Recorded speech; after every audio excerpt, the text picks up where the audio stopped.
Hey, it's Selwen here, and today let's talk about Marksmanship Hunter. And Marksmanship is all about big numbers with this sort of sniper playstyle, and you could say is the most complex-ish. I'm just kidding. It's pretty easy once you get the idea of it. And yeah, you got this shit as well. Anyway, what's it all about? So in Marksmanship, like all Hunter specs, there's gonna be some management surrounding your resource, which is focus. You start at max, and you're gonna spend it on your damaging abilities like aim shot, a long, castable shot doing pretty high damage, which is what this spec is all about. And then arcane shots that will do far fewer and helps generate focus faster than the small amount that it does passively. Then you have all these kinds of passive abilities like marking targets, a random proc from auto attacks, making your next arcane shot or multi-shot apply Hunter's Mark. When you use it, it allows you to use your other ability, Marked Shot, an instant ability also costing focus, consuming that buff and applying the vulnerable debuff, increasing the damage and crits of your aim shots, which will be the gist of this spec, fitting as many aim shots during that debuff window. Your artifact ability, Wind Burst, is a short cast shot that applies vulnerable on demand, and your cooldown through shots just increases your haste by 40% and crit damage and gives you a permanent marking target proc. So before we get deeper into your gameplay, let's go over talents. And there's some builds that you can use. Your regular single target one based on trick shot, an easy going build based on sidewinders, not really recommended except for some fights, and a more multi-target oriented build. Let's just start with the trick shot build.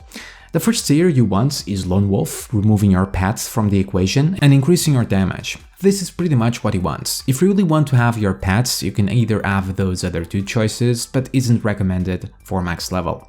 Second tier you want True Aim, making your arcane shots and aim shots add a debuff for 2% more damage, stacking 10 times for 10 seconds, and it's pretty easy to keep up. However, if there's regular target switching, a good example would be a fight like the Inquisition. Lock and Load would be better for those free and instant aim shots, since constantly building those stacks in different targets will result in a DPS loss. Third tier, you can choose whatever. Post haste is always the most useful though. Fourth tier, you want Patient Sniper, increasing the vulnerable bonus damage by 6% each second, so the closer the debuff is about to end, the more damage you will do. Fifth tier, you can choose whatever you want. Sixth tier, you want a Murder of Crows, another cooldown-like ability doing some damage over time every 1 minute. And last tier, obviously Trick Shot, which will make aim shots actually cleave all around. But if it's just single target, we'll just make it do 50% more damage, so like most of your talents, a nice flat damage increase. If it's the Sidewinders build, everything stays the same, you just want to take it, replacing your arcane shot and multi-shot in order to make your gameplay far more easier but rather dull in turn. It's only really advisable if you want to go on this route, if you really want to have an easy time with your marksman or in very specific fights, since it makes it rather easy to cleave, but that's just a small niche. So just use it if you feel like you're having a hard time with your arcane shots and all that management that we're gonna talk next.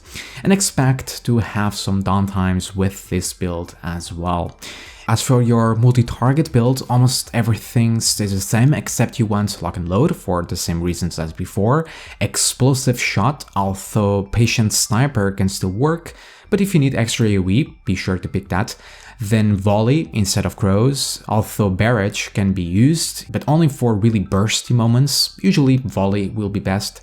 Then finally you would want to take Trick Shot for the cleave, especially in Mythic Plus. However, Piercing Shot can also work for these really big hits if you want to have some really bursty damage. The same follows for Sidewinders, but generally Trick Shot is the way to go. Okay, so now that's all done, let's go over your rotation and talk about on how all of that plays out.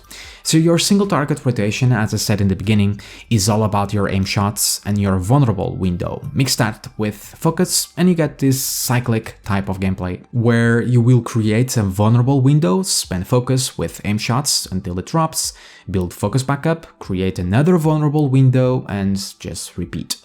So how exactly you want to do that? So in a normal rotation with no cooldowns, since you start the fight at max focus and with no procs of Hunter's Mark to use a marked shot for vulnerable, you want to use Wind Burst, having the same effect. You get vulnerable, then you just go for as much aim shots as you can. Usually you're gonna go for 2 to be safe. You don't want to cast an aim shot and when the arrow is flying, vulnerable drops. But this is gonna highly depend on your gear and haste, so Bloodlust, True Shot cooldown that we're gonna talk next, will change how many aim shots you will actually be able to fit in. There's this weak aura that I'll post in the description that will calculate for you how many you'll be able to cast, taking in account everything you could possibly imagine, even MS, so I highly recommend for you to use it. It makes your life so much easier. Now, once you run out of focus and vulnerable drops, you need to generate focus quickly and create another vulnerable window so you can go again for aim shots. To do this, you're gonna do arcane shots. Again, here the quantity is gonna depend on your character, but 2 are usually enough. You almost certainly gonna get Hunter's Mark proc, so after those 2, and after you are above 70 focus, which is the goal with these arcane shots that you just did, you use Mark Shot to apply vulnerable. Then another arcane shot to build your focus back up from that Mark Shot that you just used, then go for aim shot once more. Again, the amount that you will be able to cast will depend on your character, fight, and just the circumstance that you are in. So essentially, your priority in Marksman is to first build these vulnerable windows to then make the most out of them with aim shot. Mix that with some management of focus that is pretty much connected with vulnerable, and basically that's what you want to do.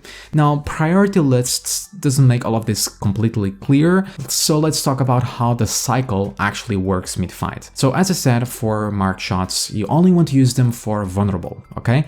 That's the R4 in single target, nothing else. So you want to save those procs when you do need vulnerable. You only want to use them above 70 focus and you want to follow an arcane shot after it, so you have enough focus for those next aim shots that you're gonna do, and you always want to try and go for 2. If you are well above 100 focus, when you do use mark shots, forget about the arcane one and just go for aim shots. As for a wind burst mid-fight, it's just like a mark shot but cheaper to use. So you just want to use it whenever available and when vulnerable is down or about to be. And that's 50 plus focus. Then after that, you use 1 to 2 arcane shots to go again for aim shots. Again, 2 aim shots for both of those windows are a safe bet, but again, the add-on can tell you for certain how many you can fit in. Although the same follows here if you use wind burst above 100 focus. Just go for aim shots and forget about the arcanes. The general rule is to only use aim shots with vulnerable and be between 80 to 100 focus, so you can at least always use those 2 aim shots that I just talked about, since they cost around 50, and that pretty much covers it. If you have no wind burst to use and no mark shot, meaning no way to put vulnerable and it's down, it rarely happens if you play properly, but it can. Well, just use arcane shot until close to the cap of focus, and when near it, use aim shot. It is a sad moment, I know, but should rarely happen, so shouldn't be much of a problem. But overcapping is something you want to avoid, so keep a lookout for that. As for cooldowns and opener, well, nothing much changes. You would still want to open with wind burst, followed by your crows, true shot for that haste and crit damage, and then aim shots and follow the same priorities and idea from before. You will be able to fit more aim shots during its duration, so if you need focus and vulnerable is still on a good spot, just build it back up and go for more aim shots before reapplying vulnerable. You want to fit in as many as you can in there, since you also do more damage the longer it stays. So in Bloodlust windows the idea stays the same. Again, the add-on helps greatly here. In terms of using them mid-fight, true shots you want to use whenever available, but only when you are about to use aim shots, so in the part of your cycle that you just built focus and you are about to put another vulnerable. That's when you would use it. It also gives you a permanent Hunter's Mark proc for mark shots, so vulnerable will never run out as well. For the crows, you want to use whenever available as well. In perfect moments, you want to fit it in when vulnerable goes down, but pretty much use it when ready. You do have another passive ability that I haven't talked about, which is Bullseye. Works like a sort of execute. When you damage enemies below 25%, you're gonna get a stacking crit buff. nothing to concern yourself about, but the crows stack it pretty high, so if the boss is near the 25% HP, make sure to delay it to use it then. In terms of AoE, not much changes. You're gonna have to apply volley and switch from using arcane shots to multi-shot, starting from 2 targets and above. Your priority here will shift to mark shots, because once you get the marking targets proc to use Hunter's Mark, multi-shot is gonna apply it on all targets, and in turn make your marked shots do amazing AoE. And that's essentially what you want to do. Multi-shot generates focus as well, but overcapping here will most certainly happen, but isn't a big deal. Now, if you're using trick shot, you can indeed still use aim shots, and you should, when you get no procs for marked shots, and they will cleave. If not talented, you can still use it when vulnerable is up, if not, spam multi-shot. As for lock and load proc that you might potentially get, just use it when available if vulnerable is up. If you have taken trick shot as well, will be a pretty good combo. As for piercing shots, if you want to use it, you want to use it whenever available, since it's really good damage, but remember to only use it when the mobs are stacked, alright? So wait for your opportunity to use it and position yourself to do so. The same follows for explosive shots. The way it works is kinda weird by launching it and then using it again to make it explode, but the damage is pretty good. Although if your MS is high like mine, can be troublesome to use. In terms of your CD, True Shot can be pretty great in AoE, so remember to use it for such situations if needed, since you're gonna get mark shots spam from all those marks. If you're using the Sidewinders build, they're gonna work as both a focus generator and vulnerable applier and cleave/AoE at the same time as well. So you can make your rotation easier, but there's some management to be done. So in terms of cooldowns and wind bursts, stay the same, but now you simply do Sidewinders. You get the buff back up and a big chunk of focus to go for aim shots. Now, you have 2 charges of it, but you don't want to use them one after the other, for those 2 next vulnerables.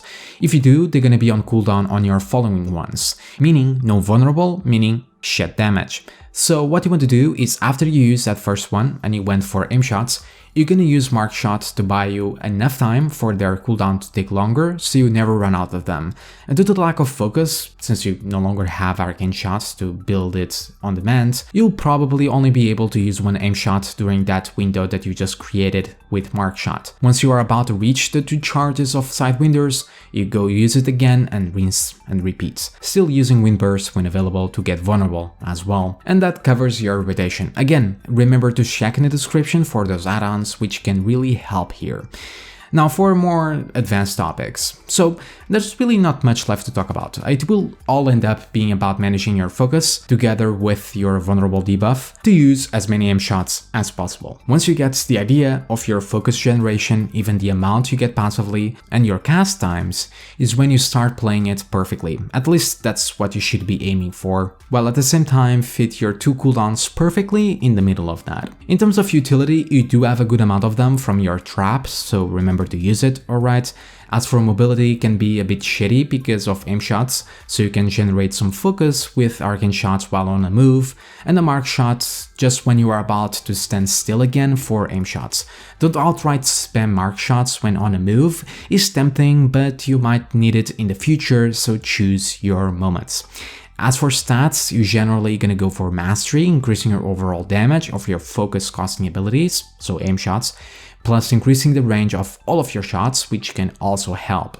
Then crits, although depending on gear, can be on par or better than mastery, followed by haste for faster casts, more procs, reduced global cooldowns, and increasing your focus regeneration. Then agility and verse are pretty even. But again, all of this can change on your character, so remember to sim. As for legendaries, there's some interesting ones, but none that will change up your gameplay. Most of them are just do the same, but faster and better. And guys, that covers it all. I hope it was helpful to you all. Like and subscribe for more videos. As always, have a fantastic day, and I'll see you all next time. Bye bye.